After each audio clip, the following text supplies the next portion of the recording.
Hi friends, welcome to our YouTube channel रोजगार with Anil sir. Friends, आज के इस वीडियो में हम लोग इंग्लिश का जो एक मोस्ट इम्पॉर्टेंट जो टॉपिक होता है, जिसको ग्रामर सेक्शन में हम लोग पढ़ते हैं, जिसका नाम है वॉइस, उसी को हम लोग डीपली कंसेप्ट के साथ हम लोग पढ़ने वाले हैं। और यहाँ पे मैं आपको इसको रूल बाय रूल करके और एग्जाम्पल के थ्रू आपको बहुत ही बेहतरीन तरीके से आज वॉइस पढ़ाने वाला हूँ, जो इन फ्यूचर आप कभी भी वॉइस से दिक्कत आपको नहीं होगा। जहाँ भी आपका एक्टिव वॉइस, पैसिव वॉइस आपके किसी भी कंपटीशन में, चाहे एसएससी हो, एसएससी सेशनल हो, चाहे जहाँ भी आपको, चाहे आपका बोर्ड का एग्ज़ाम हो, कहीं भी, तो वहाँ पे जहाँ पे वॉइस आता होगा वहाँ पे आप लोग 100% इसको क्लियर करके आएंगे। तो आज हम लोग मोस्ट इम्पोर्टेंट टॉपिक यानी कि वॉइस पर ही डिस्कस करने वाले हैं और एकदम डीपली। तो फ्रेंड्स, आइए देरी न करते हुए हम लोग वीडियो को स्टार्ट करते हैं। सबसे पहले देखिए फ्रेंड्स, यहाँ पे वॉइस को दो भागों में हम लोग बांट सकते हैं, एक्टिव वॉइस और पैसिव वॉइस। जनरली कंपटीशन के एग्ज़ाम में, चाहे बोर्ड के एग्ज़ाम में हम लोग ये देखने को मिल जाता है, एक्टिव वॉइस में एक्टिव वॉइस दे देता है सेंटेंस और उसको पैसिव वॉइस में बदलना होता है, चाहे पैसिव वॉइस दे देता है एक्टिव वॉइस में बदलना पड़ता है। तो इसको हम लोग पहले देखते हैं कि वॉइस आखिर में है क्या। तो देखिए, वॉइस जो है संस्कृत भाषा का लिया गया एक शब्द है, जिसको हिंदी में वाच्य बोलते हैं, जिसको हिंदी में क्या बोलते हैं, वाच्य बोलते हैं, और इंग्लिश में वॉइस बोलते हैं। तो देखिए, ट्रांजिटिव वर्ब के दो वॉइस होते हैं, एक्टिव वॉइस और पैसिव वॉइस। ट्रांजिटिव वर्ब क्या होता है, बहुत लोग इन ट्रांजिटिव वर्ब का पैसिव वॉइस लगते हैं बनाने, ठीक है, तो उसका पैसिव वॉइस नहीं बनता है। तो आइए पहले हम लोग ट्रांजिटिव वर्ब को क्लियर कर लेते हैं, उसके बाद हम लोग आगे बढ़ते हैं। जैसे कि फ्रेंड्स मैं बात करूं, जैसे कि यहाँ पे एग्जाम्पल के थ्रू मैं बात करूं तो कहूँ ही रीड्स, वह पढ़ता है।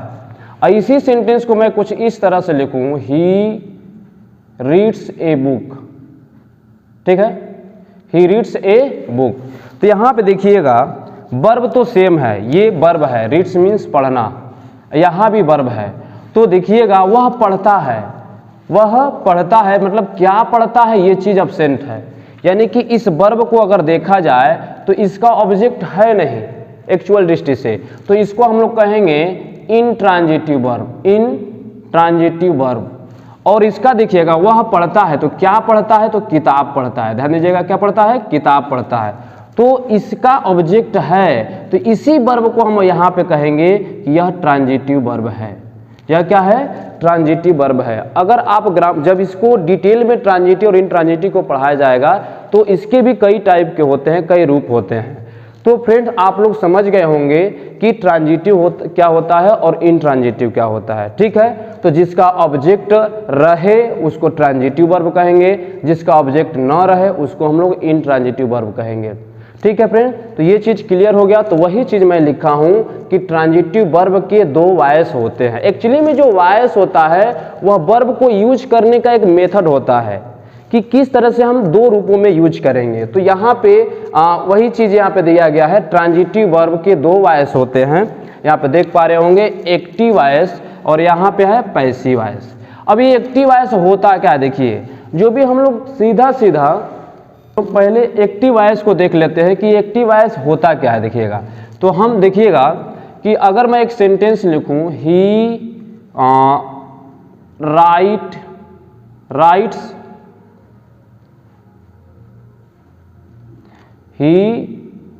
राइट्स ए लेटर, तो ध्यान दीजिएगा, ही राइट्स ए लेटर अगर मैं लिखा हूं तो यहाँ पे देखिए, ही जो है अगर सब्जेक्ट यहाँ पे हेड बना दिया जाए, हेड मतलब प्रधान बना दिया जाए, जब सब्जेक्ट के थ्रू हम किसी वर्ब का संचालन करते हैं तो वो उसको एक्टिव वॉइस में कहा जाता है।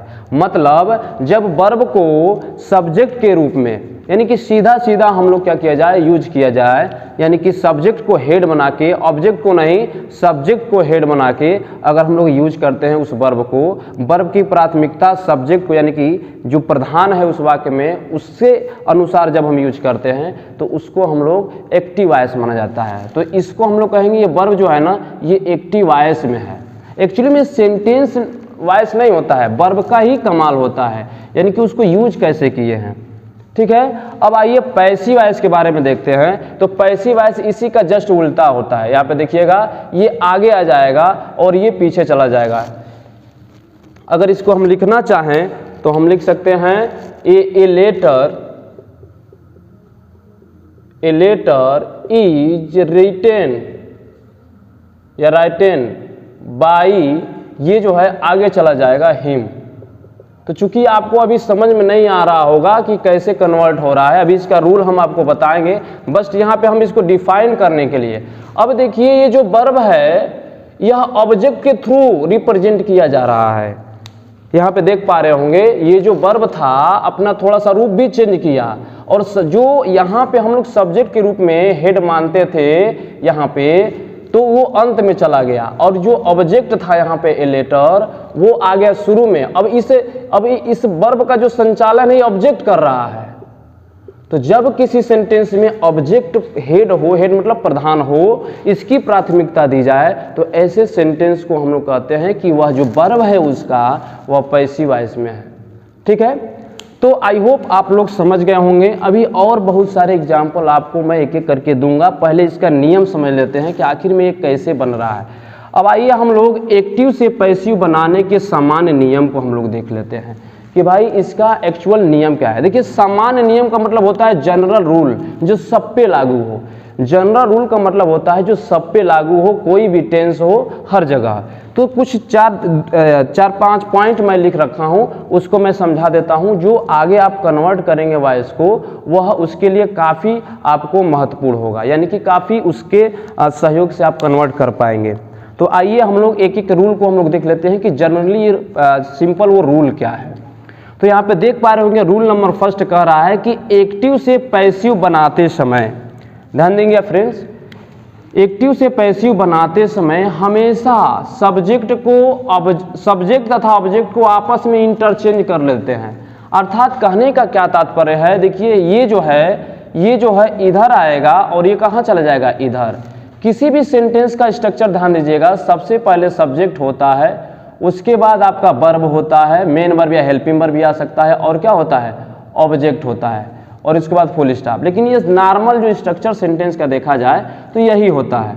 तो क्या कह रहा है कि एक्टिव से पैसिव बनाते समय सब्जेक्ट और ऑब्जेक्ट को आपस में क्या करते हैं, इंटरचेंज करते हैं। ये वाला इधर आ जाएगा और ये वाला इधर हो जाएगा। ठीक है, अगला रूल कह रहा है कि हमेशा मेन वर्ब का थर्ड फॉर्म लगाते हैं।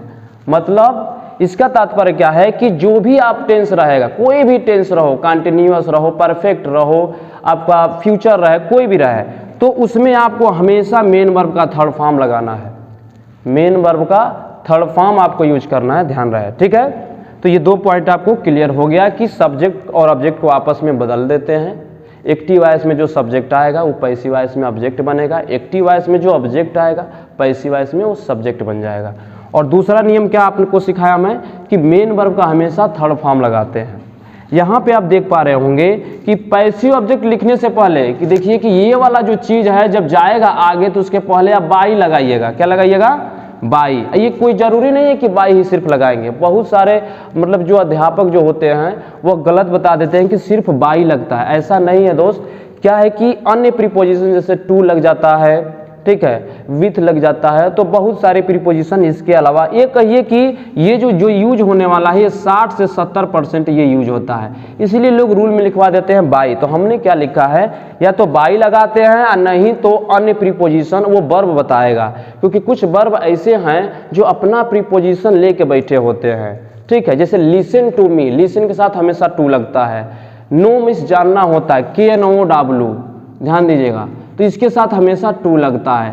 प्लीज मैंने खुश रहना, प्रसन्न रहना, तो प्लीज विथ लगता है, उसके साथ विथ। यानी कि कुछ ऐसे वर्ब हैं जो अपना वर्ब खुद लेकर बैठते हैं, मतलब वही वर्ब, उस वर्ब के साथ जो प्रीपोजिशन लगा हुआ है वही लगेगा, बाई नहीं लगेगा। तो जनरली बाई लगाते हैं और जो अपवाद आते हैं उनके साथ हम लोग उसके अकॉर्डिंग हम लोग प्रीपोजिशन यूज कर लेते हैं। अगला इंपॉर्टेंट पॉइंट आपको याद रखना है, यदि एक्टिव सेंटेंस में पर्सनल प्रोनाउन, ये पर्सनल प्रोनाउन क्या होता है, तो पर्सनल प्रोनाउन देखिए क्या होता है कि ही, सी, ठीक है, इट, आई, दे, वी और यू, कितने हो गए, थोड़ा काउंट कीजिए।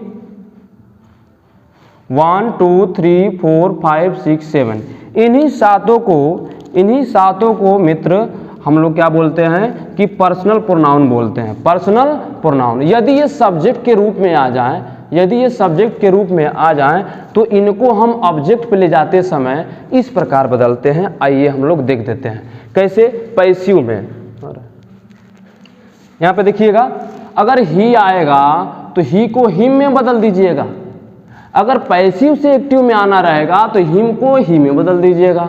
सी आएगा तो हर में बदल दीजिएगा, और इट आएगा तो इट में ही रहने दीजिएगा। आई आएगा तो मी रहेगा तो आई में। दोनों तरफ एरो का मतलब दोनों कर सकते हैं। वी आएगा तो अस में, और अस आएगा तो वी में, और यू रहेगा तो यू में। और नाउन को नाउन में, कोई नाम आ गया, मान लीजिए राम आ गया तो राम ही रहेगा, ये नहीं बदलेगा, ध्यान रहे। ठीक है फ्रेंड्स, तो हमने आपको अभी एक्टिव से पैसिव बनाने की कुछ जनरल रूल्स बताएं, सामान्य नियम बताए जो प्रत्येक सेंटेंस में लागू होते हैं। ठीक है, तो आई होप आप लोगों ने इसको देखा होगा। मैं हट जाता हूं, आप लोग स्क्रीनशॉट ले लीजिए तब तक। ठीक है, अब जो है, अब आपको मैं एक एक करके, एक रूल और बच जाता है, उसको मैं आपको बता के एक एक आपको टेंस पढ़ाते हुए आपको वॉइस चेंज करते हैं। आइए 5वें रूल को देखते हैं। देखिए ये भी बड़ा इंपॉर्टेंट रूल है, ध्यान दीजिएगा। एक्टिव से पैसिव बनाते समय ध्यान दीजिएगा, एक्टिव से पैसिव में केवल 12 टेंस, आप पढ़े होंगे टेंस 12 होते हैं। टेंस कितने होते हैं फ्रेंड्स? 12। तो उन 12 टेंस में से केवल 8 ही का पैसिव वॉइस बनता है। ठीक है, केवल 8 ही का बनता है, और एक इम्परेटिव आ जाता है, इम्परेटिव सेंटेंस का, यानी कुल मिला के 9 का ही बनाया जाता है। तो वे कौन कौन से ऐसे सेंटेंस है और टेंस है जिनका हम लोग पैसिव वॉइस बनाते हैं। ठीक है, लेकिन देखा जाए कॉम्पिटिटिव एग्जाम के माध्यम से तो 12 टेंस का पैसिव वॉइस बनाया जाता है, जो आपको एग्जाम्पल के थ्रू मैं आपको क्लियर करूँगा। अभी मैं आपको बेसिक बता रहा हूँ, उसको आप लोग पहले समझ लीजिए, ताकि इन फ्यूचर कोई भी क्वेश्चन वॉइस से छूटने ना पाए। ठीक है, तो आइए देखते हैं। तो 12 टेंस में से केवल 8 का ही बनता है, और एक इम्परेटिव यानी कि कुल 9 का ही बनाया जाता है। आइए यहाँ पे सबसे पहले आता है प्रेजेंट इंडेफिनिट। एक बात और मैं आपको बता दूं फ्रेंड्स, कि देखिएगा कि जो भी व्यक्ति टेंस भूल गए हैं, जो 12 जो टेंस पढ़े हैं वो भूल गए हैं, वे भी वॉइस को बना सकते हैं, क्योंकि मैं इस तरह से इसको स्ट्रक्चर्ड किया हूँ कि जो टेंस भूल भी गए हैं वो भी यहाँ पे रिकॉल हो जाएगा, और उसके थ्रू आप लोग बना सकते हैं। ठीक है, तो देखिए एक एक करके मैं 8 टेंसों का हेल्पिंग वर्ब, यहाँ पे देखिए मैं लिखा हूँ present indefinite tense. Present indefinite tense का पैसिव वॉइस प्रेजेंट कंटीन्यूअस में ही बनता है, मतलब कि इसका हेल्पिंग वर्ब भी मैं यहाँ लिखूंगा और फिर इसका हेल्पिंग वर्ब भी यहाँ लिखूंगा, ताकि आपका टेंस भी रिवीजन हो जाए और जिसमें वह जा रहा है वो भी आपको रिवाइज हो जाए। जैसे देखिएगा यहाँ पे प्रेजेंट इंडेफिनिट टेंस में आप पढ़े होंगे कि या तो मेन वर्ब का फर्स्ट फॉर्म लगता है जब सब्जेक्ट प्लूरल होता है, और नहीं तो मेन वर्ब में यस या यस लगता है। ठीक है, और यहाँ पे अगर निगेटिव इंटरोगेटिव आता है तो नहीं तो डू दिख जाता है, नहीं तो डज। ये आपका टेंस रिवीजन, यानी कि ये आपका पहचान है। वर्ब में ऐसा ही कुछ देखने को मिलेगा। जब प्रेजेंट इंडेफिनिट का पैसिव वॉइस आप बनाएंगे तो अगर एक्टिव वॉइस में अगर क्या है इंडेफिनिट का टेंस दिया है तो उसको कंटिन्यूअस में बनाते हैं। ध्यान दीजिएगा फ्रेंड्स, एक कदम आगे चलिए। देखिए प्रेजेंट इंडेफिनिट के बाद प्रेजेंट कंटिन्यूअस आता है, तो प्रेजेंट इंडेफिनिट का अगर पैसिव वॉइस बनाना है तो आप प्रेजेंट कंटिन्यूअस में जाइएगा। अगर आपको प्रेजेंट कंटिन्यूअस का बनाना है तो प्रेजेंट कंटिन्यूअस में, ये अपवाद है, ध्यान दीजिएगा। पहले मैं हेल्पिंग वर्ब सेट कर देता हूँ। तो प्रेजेंट कंटिन्यूअस में आइएगा तो इज, एम, आर लगाइएगा, और जानते हैं पैसिव वॉइस में मेन वर्ब का थर्ड फॉर्म लगता है। ठीक है, आगे देखते हैं प्रेजेंट कंटिन्यूअस टेंस। तो इसमें आप जानते हैं कि इज, एम, आर दिखेगा और आईएनजी फॉर्म दिखेगा। ठीक है, तो यहाँ पे देखिएगा, इसको मैं यहाँ पे स्टार लगा लीजिए। क्यों? क्योंकि प्रेजेंट जितने भी कंटिन्यूअस होते हैं उनका पैसिव वॉइस कंटिन्यूअस में ही बनता है, बस उसमें बीइंग लगा देते हैं। तो वर्ब तो यही रहेगी, इज, एम, आर, लेकिन इनके साथ बीइंग, BEING, ये एक्स्ट्रा वर्ड आपको लग जाएगा। ध्यान दीजिएगा, प्रेजेंट परफेक्ट का तो बताइए प्रेजेंट परफेक्ट के बाद कौन सा टेंस आता है? Present perfect continuous tense. तो प्रेजेंट परफेक्ट का पहचान क्या है? हैज दिखेगा, नहीं तो हैव दिखेगा और मेन वर्ब का थर्ड फॉर्म, ये आपका पहचान है। देखिए मैं ऐसे लिख रहा हूँ कि आप टेंस भी भूल गए हों तो वहाँ से आपको रिवाइज हो जाएगा। आपको पहचान इंग्लिश में करना है कि हैज लगा है और मेन वर्ब का थर्ड फॉर्म लगा है, इसका मतलब यह प्रेजेंट परफेक्ट है। तो प्रेजेंट परफेक्ट का पैसिव वॉइस किस में बनाएंगे? प्रेजेंट परफेक्ट कंटीन्यूअस में। तो उसमें हेल्पिंग वर्ब क्या लगता है? हैज या हैव प्लस बीन लगता है, ध्यान दीजिएगा बीन, और बाकी मेन वर्ब का थर्ड फॉर्म जो हम रूल में लिखवाएं वो तो लगेगा ही। पास्ट इंडेफिनिट टेंस, पास्ट देखिए तो प्रेजेंट में कितने हो गए? 1 2 3, कौन कौन? Present indefinite, present continuous, present perfect, यानी कि 3 ही का पैसिव वॉइस बनेगा। किसका नहीं बनेगा? प्रेजेंट परफेक्ट कंटीन्यूअस का नहीं बनेगा, यानी कि प्रेजेंट में 3 हो गए। अब पास्ट में चलते हैं तो पास्ट इंडेफिनिट टेंस देखते हैं। तो पास्ट इंडेफिनिट टेंस का क्या है पहचान? मेन वर्ब का हमेशा सेकेंड फॉर्म लगता है जब क्या सेंटेंस अफर्मेटिव रहे तो, ठीक है। और क्या पहचान हो सकता है? निगेटिव इंट्रोगेटिव में डिड दिख जाएगा। तो इसका जब पैसिव वॉइस बनाइएगा तो कंटिन्यूअस में चले जाइएगा। पास्ट इंडेफिनिट का पास्ट कंटिन्यूअस में मतलब वाज और वर लगाइएगा, ठीक है। और क्या? मेन वर्ब का थर्ड फॉर्म, वाइस के नियम लगेंगे ही इसमें, ठीक। अब पास्ट कंटिन्यूअस तो मैं बता रहा हूँ जितने भी कंटिन्यूअस हैं उनका पैसिव वॉइस उसी में बनता है। तो यहाँ पे देखिए, यहाँ पे लगा है पास्ट कंटिन्यूअस का पहचान होता है वाज वेयर, और आईएनजी दिखेगा एक्टिव सेंटेंस में। जब पैसिव वॉइस बनाइएगा तो वाज वेयर तो रहेगा, क्यों रहेगा? कंटिन्यूअस है, बशर्ते बस बीइंग आ जाएगा, ठीक। अब देखिएगा past perfect tense, past perfect tense में आप देखे होंगे कि क्या लगता है? एक ही हेल्पिंग वर्ब हैड लगता है, क्या लगता है? और मेन वर्ब का थर्ड फॉर्म। इसमें 2 कार्य होते हैं, इसमें 2 कार्य होते हैं। जैसे डॉक्टर के आने से पहले मरीज मर चुका था, इसी में एक कार्य बाद होता है, एक कार्य पहले होता है। लेकिन पहले सिंपल फार्मूला, सिंपल वर्ब को पहले देख लीजिए, उसके बाद मैं आपको बताऊंगा। यहाँ पे देखिए तो पास्ट परफेक्ट टेंस का पैसिव वॉइस किस में बनाइएगा? पास्ट परफेक्ट कंटीन्यूअस में। तो कुछ नहीं, हैड और प्लस बीन लग जाएगा। क्या लग जाएगा? Had plus been. आइए 3 सेंटेंस और बच जा रहे हैं टेंस, यहाँ 2 टेंस और 1 सेंटेंस बच जा रहा है। फ्यूचर इनमें 2 ही का पैसिव वॉइस बनता है। फ्यूचर में कितने का पैसिव वॉइस? 2 ही का बनता है। अर्थात यहाँ पे देखिए फ्यूचर इंडेफिनिट में क्या लगता है? विल या शैल लगता है, और क्या? मेन वर्ब का फर्स्ट फॉर्म। लेकिन फ्यूचर कंटिन्यूअस में इसका पैसिव वॉइस बनाइएगा तो विल बी या शैल बी, ठीक। तो फ्यूचर इंडेफिनिट का फ्यूचर कंटिन्यूअस में, ध्यान दीजिएगा फ्यूचर कंटिन्यूअस का पैसिव वॉइस नहीं बनता है, ठीक है। अब जो है फ्यूचर परफेक्ट टेंस का देख लेते हैं। कंटिन्यूअस का तो नहीं बनता है, तो फ्यूचर परफेक्ट टेंस का पहचान क्या होता है? कुछ नहीं, विल और शैल, और इसके साथ क्या लगता है? मेन वर्ब का थर्ड फॉर्म, ठीक है। और यहाँ पे 1 मिनट, यहाँ पे हैव भी आता है, विल हैव, शैल हैव, और मेन वर्ब का थर्ड फॉर्म आता है। तो ये फ्यूचर टेंस का पहचान है, फ्यूचर परफेक्ट टेंस का क्या है? पहचान है। और यहाँ पे इसका जब पैसिव वॉइस बनाइएगा तो किस में? फ्यूचर परफेक्ट कंटिन्यूअस टेंस में। अर्थात यहाँ पे हो जाएगा क्या? Will have been, shall have been. क्या हो जाएगा? विल या शैल तो रहेगा ही, और यहाँ पे हैव बीन जुड़ जाएगा। क्या जुड़ जाएगा?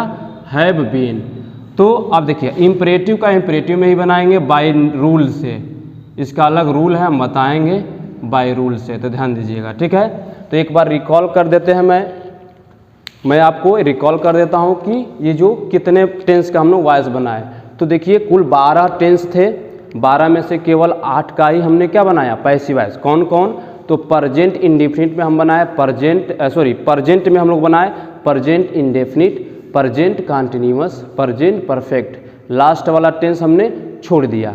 तो बताइए कि प्रेजेंट इंडेफिनिट को किस में बनाए? प्रेजेंट इंडेफिनिट का पैसिव वॉइस प्रेजेंट कंटिन्यूअस में, प्रेजेंट कंटिन्यूअस का पैसिव वॉइस प्रेजेंट कंटिन्यूअस में ही बीइंग लगा के, प्रेजेंट परफेक्ट का प्रेजेंट परफेक्ट कंटिन्यूअस में, और लास्ट वाले का passive voice present perfect continuous का पैसिव वॉइस नहीं बनेगा। अब आज ये पास्ट में किसका किसका बना? पास्ट इंडेफिनिट का, फिर से पास्ट कंटिन्यूअस का, फिर से पास्ट परफेक्ट का।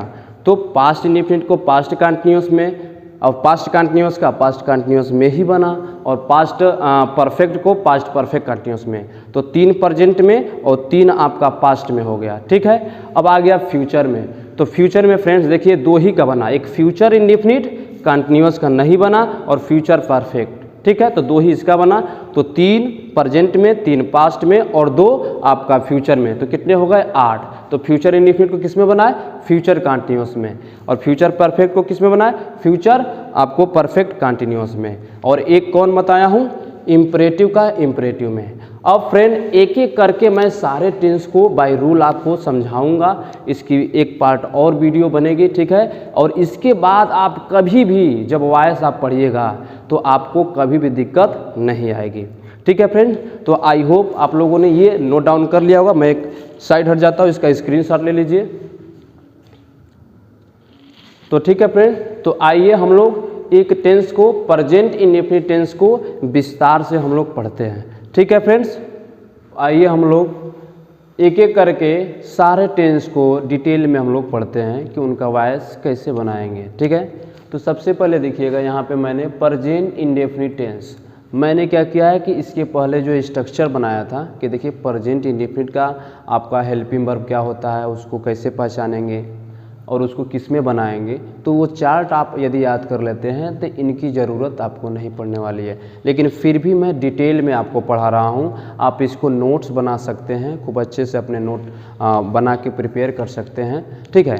तो आइए हम लोग डिटेल में हम लोग पढ़ते हैं, ठीक है। यहाँ पे देखिएगा कि हमने प्रेजेंट इंडेफिनिट टेंस लिखा है, और देखिए फिर से एक बार रिकॉल कराएं कि जब भी प्रेजेंट इंडेफिनिट का टेंस आएगा उसमें जो है या तो वो मेन वर्ब का फर्स्ट फॉर्म उसमें यूज हुआ रहेगा। जैसे मेन वर्ब का फर्स्ट फॉर्म क्या होता है, जैसे मान लीजिए कम, ठीक है, ये फर्स्ट फॉर्म हो गया। और नहीं तो मेन वर्ब के फर्स्ट फॉर्म में यस या ईएस लगा रहेगा, यस या ईएस ऐसे कम्स रहेगा। और नहीं तो निगेटिव इंट्रोगेटिव होगा तो या तो डू लगेगा, नहीं तो डज लगेगा। तो ये हम शॉर्ट में आपको देखिए फिर से आपको रिवाइज करा रहे हैं कि प्रेजेंट इंडेफिनिट का टेंस ऐसे होता है इंग्लिश में। तो देखिए रूल फर्स्ट कहता है कि इस टेंस का पैसिव वॉइस बनाते समय हेल्पिंग वर्ब के रूप में इज एम आर का प्रयोग करते हैं। भाई किसका, जब भी प्रेजेंट इंडेफिनिट टेंस का वाक्य आएगा तो आप क्या कीजिएगा कि उसमें इज एम आर लगाकर आप जो है पैसिव वॉइस बनाइएगा। रूल क्या कहता है, निगेटिव, रूल सेकेंड कहता है निगेटिव तथा इंट्रोगेटिव का पैसिव निगेटिव इंट्रोगेटिव में ही बनाते हैं। इसका तात्पर्य क्या है, अगर निगेटिव का कोई सेंटेंस आ जाए प्रेजेंट इंडेफिनिट का तो निगेटिव में ही बनाइएगा, अगर इंट्रोगेटिव का आएगा तो इंट्रोगेटिव में ही बनाइएगा। जब मैं आपका इसका स्पेशल रूल पढ़ाऊंगा, अभी तो मैं बेसिक सिखा रहा हूँ, जब स्पेशल रूल पढ़ाऊंगा थोड़ा सा हट के जो कॉम्पिटिटिव एग्जाम में आते हैं तो उसमें मैं इंट्रोगेटिव को और अच्छे से डिस्कस करूंगा। तो कुछ नहीं, अभी फिलहाल में याद रखिए निगेटिव का और इंट्रोगेटिव का पैसिव वॉइस उसी में बनाते हैं। अब देखिए स्ट्रक्चर अगर तैयार किया जाए तो ध्यान दीजिएगा, सबसे पहले पैसिव सब्जेक्ट लिखते हैं। सबसे पहले क्या लिखते हैं, पैसिव सब्जेक्ट, उसके बाद इज एम आर, उसके बाद मेन वर्ब। पता है मेन वर्ब जनरल रूल में बताए थे कि मेन वर्ब का हमेशा थर्ड फॉर्म लगाते हैं, और उसके बाद बाई लगाइएगा। जब इधर से सब्जेक्ट को ऑब्जेक्ट में ले जाइएगा तो उसी को बोलेंगे पैसिव ऑब्जेक्ट, ठीक है। तो इस पे मैं आपको एग्जाम्पल के थ्रू मैं समझाता हूँ। जैसे बहुत ही छोटा एग्जाम्पल अगर मैं लूँ, इजी मिस एग्जाम्पल मैं यहाँ लिखूँगा। जैसे मान लीजिए ही राइट्स ए लेटर, ध्यान दीजिएगा। तो ये आपका जो सेंटेंस है एक्टिव वॉइस में है, किस में है, एक्टिव वॉइस में। इसको हमको बनाना है पैसिव वॉइस में। किस में बनाना है, पैसिव वॉइस में। तो ध्यान दीजिएगा यहाँ पे क्या है, यहाँ पे देखिए ये आपका सब्जेक्ट है, ये आपका वर्ब है, ठीक है। और मेन वर्ब में क्या लगा है, यस लगा है। तो हम बताया ना कि जब भी मेन वर्ब में यस या यस लगेगा, चाहे फर्स्ट फॉर्म रहेगा, तो प्रेजेंट इंडेफिनिट का वाक्य होगा। और ये आपका ऑब्जेक्ट है, ठीक है। तो पैसिव वॉइस बनाते समय ऑब्जेक्ट को सब्जेक्ट बनाते हैं, सब्जेक्ट को ऑब्जेक्ट बनाते हैं। तो अगर ये ऑब्जेक्ट पहले नंबर पे आएगा यानी सब्जेक्ट के स्थान पे आएगा, उसी को हम लोग कहेंगे पैसिव सब्जेक्ट। क्या कहेंगे, पैसिव सब्जेक्ट। तो ए लेटर यहाँ पे लिख लीजिए, ए लेटर, ठीक है। यहाँ तक समझ में आ गया। अब हेल्पिंग वर्ब लगाएंगे। इंडेफिनिट का पैसिव वॉइस किस में बनाएंगे, कंटिन्यूअस में। स्ट्रक्चर आपको ध्यान में आ रहा होगा। अब हम क्या करेंगे कि ए लेटर है तो एक पत्र है तो इज लगाएंगे, सिंगुलर है, ठीक है, लगा दिए।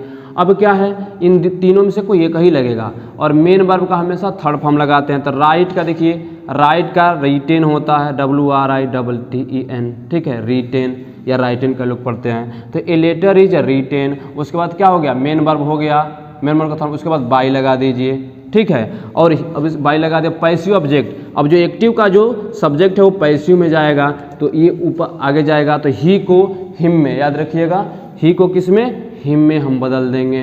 ये हम जनरल रूल में बताए थे कि ही को हिम में। तो ये आपका जो है, ये आपका जो है ये पैसिव वॉइस आपका तैयार हो गया इस स्ट्रक्चर पे। आइए एक और एग्जाम्पल लेते हैं, दूसरा एग्जाम्पल, ठीक है। अगर मैं दूसरा एग्जाम्पल आपको मैं दूं तो कुछ इस तरह से हम कहें कि sea makes a noise, sea makes a noise. तो ध्यान दीजिएगा, ये आपका सब्जेक्ट हो गया, ये आपका मेन वर्ब और ये आपका ऑब्जेक्ट। देखिए यस लगा है, कौन सा टेंस, प्रेजेंट इंडेफिनिट। सबसे पहले टेंस को पहचानिएगा, क्योंकि हमारे पास 8-9 टाइप के टेंस हैं, मतलब कि वॉइस में, और उनको पहचानना बहुत ही ज़रूरी है। तो हमने पहचान लिया, फिर वही काम कीजिए, ए नॉइज आगे आएगा, तो ए नॉइज, ठीक है। और एक नॉइज है तो ये सब्जेक्ट, इसी को हम लोग पैसिव सब्जेक्ट बोलेंगे। और उसके बाद क्या हो गया, इज एम आर में से लगाएंगे, क्योंकि इंडेफिनिट का इज एम आर लगता है, तो ए नॉइज के साथ क्या लग जाएगा, इज। और मेक का अब क्या है, थर्ड फॉर्म यूज करेंगे, तो मेन वर्ब का थर्ड फॉर्म मेक का मेड होता है, ठीक है। उसके बाद मेन वर्ब के बाद बाई लगाना है, तो यहाँ पे क्या लगा देंगे, बाई, ठीक है। और ठीक सी जाएगा तो क्या बन जाएगा, ये सब्जेक्ट पे है, जब ऑब्जेक्ट पे जाएगा तो हर बन जाएगा। बोलिए समझ में आया कि नहीं आया। तो ये आपका पैसिव वॉइस हो गया, ये एक्टिव वॉइस है और ये क्या है, पैसिव वॉइस। यहाँ पे सब्जेक्ट प्रधान था, यहाँ पे ऑब्जेक्ट प्रधान हो गया, तो यही चीज़ है। अभी इज एम आर के साथ थर्ड फॉर्म लगा, इसका मतलब पैसिव वॉइस है, ठीक है। आइए एक निगेटिव सेंटेंस देखते हैं। हम कहें कि यू डू नॉट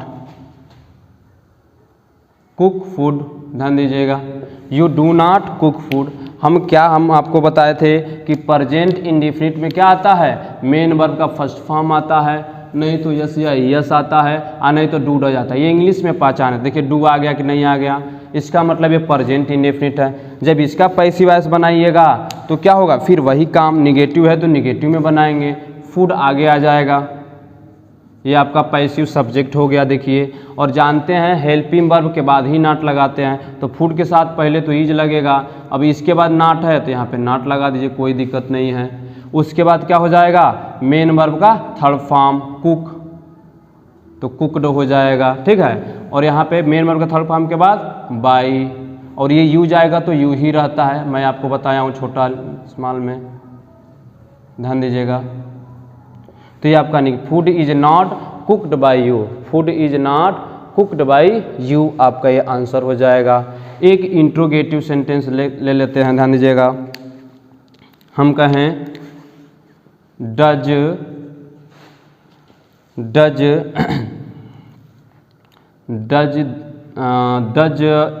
ले लेते, चलिए, सी प्ले फुटबॉल, क्या वह फुटबॉल खेलती है। तो देखिए, अगर हेल्पिंग वर्ब से शुरू है, ध्यान दीजिएगा, तो आप ये सब्जेक्ट बनेगा, इसके अनुसार वर्ब देखिए, तो फुटबॉल, तो फुटबॉल पहले नहीं लिखेंगे, चूंकि हेल्पिंग वर्ब से स्टार्ट है, हेल्पिंग वर्ब से स्टार्ट है, तो फुटबॉल के साथ जो हेल्पिंग वर्ब लगेगा क्या लगेगा, इज, तब फुटबॉल, क्योंकि पैसिव वॉइस में। अब इज फुटबॉल हो गया, इसके बाद मेन वर्ब का थर्ड फॉर्म MB3, और उसके बाद क्या लगा देंगे, MB3 मेन वर्ब का थर्ड फॉर्म क्या हो जाएगा, प्लेड, उसके बाद बाई, सी जाएगा तो क्या हो जाएगा, हर, सी हो जाएगा क्या हो जाएगा, हर, ठीक है। ये आपका राइट आंसर हो जाएगा, ठीक है। तो ये आपका इंट्रोगेटिव हो गया। तो आई होप फ्रेंड्स आपने ये प्रेजेंट इंडेफिनिट का वाक्य आपने देखा, इस पे और सारे एग्जाम्पल मैं आपको दूंगा। यहाँ पे सिर्फ मैंने अफर्मेटिव का स्ट्रक्चर तैयार किया है, निगेटिव का, इंट्रोगेटिव का आप खुद से तैयार कर सकते हैं, ठीक है। तो फ्रेंड्स, इसके नेक्स्ट पार्ट में हम लोग देखेंगे कि कॉन्टिन्यूअस का, प्रेजेंट परफेक्ट का, पास्ट इंडेफिनिट का, यानी सारे सेंटेंस का पैसिव वॉइस कैसे बनेगा, ठीक है फ्रेंड। तो आज के लिए फ्रेंड्स इतना ही, हम लोग मिलते हैं नेक्स्ट वीडियो में, तब तक के लिए जय हिंद, जय भारत, नमस्कार।